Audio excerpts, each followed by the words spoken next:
पुराने भारत की बात करें तो यहाँ 3 विश्वविद्यालय थे, जिसकी गिनती दुनिया के सबसे बड़े ज्ञान केंद्रों के रूप में की जाती थी।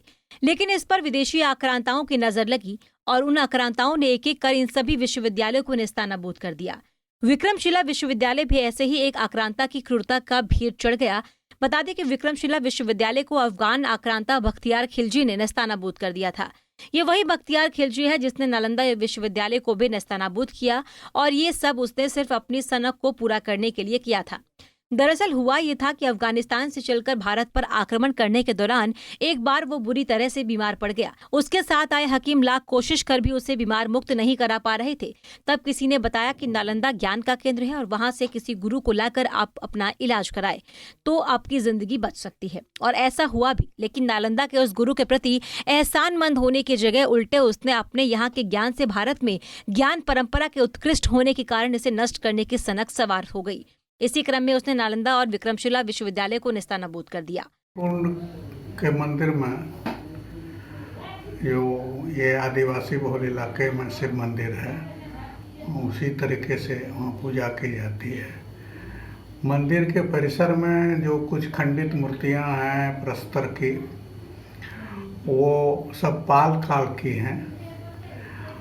और क्योंकि काठी कुंड से ही थोड़ी दूरी पर सुरपाल तृतीय राजा की राजधानी कुजबती थी, और उसके नज़दीक जो है काठी कुंड के नज़दीक एक गंधर्व गांव है।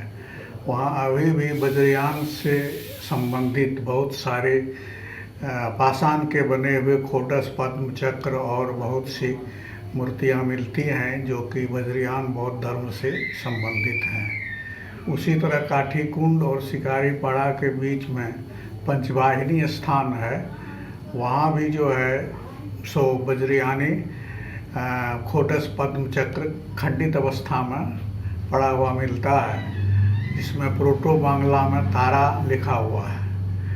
ऐसा लगता है कि विक्रमशिला के पतन के बाद सारे जो बौद्ध भिक्षु थे वे नेपाल और तिब्बत नहीं जा सके, कुछ लोग रह गए होंगे, ऐसा मेरा अनुमान है। मैंने पहले भी लिखा है अपनी पुस्तक में। और उन लोगों ने इस इलाके में जो कि बहुत नज़दीक था और जंगलों और पहाड़ों से भरा हुआ था, वहाँ बद्रयान का केंद्र बनाया और बहुत दिनों तक वे लोग यहाँ पर रहे।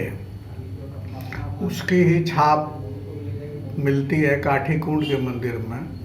गंधर्व गांव के पास जो एक पहाड़ जैसा है, टीला देवघरा पहाड़ लोकल में कहते हैं उसको, उसमें भी नीचे में एक कुंड है। वहाँ पर अभी भी बहुत सारी मूर्तियाँ पड़ी हुई हैं जिनका अन्वेषण विश्लेषण ये पुरातत्व विभाग के द्वारा किया जाना चाहिए और जो आवश्यक है, और तभी इस इलाके के इतिहास पर पूरी रोशनी पड़ सकेगी। विक्रमशिला विश्वविद्यालय के नेस्तनाबूद होने के बाद संथाल परगना के विभिन्न क्षेत्र वहां से पलायन कर गए।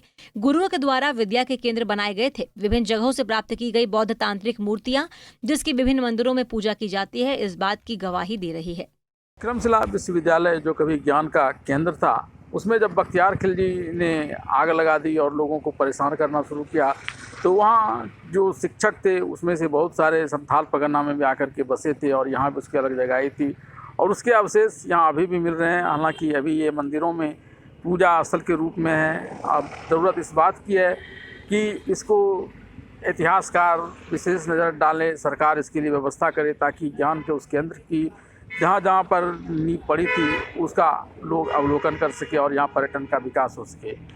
पंजाब केसरी के लिए दुमका से वीरेंद्र कुमार झा।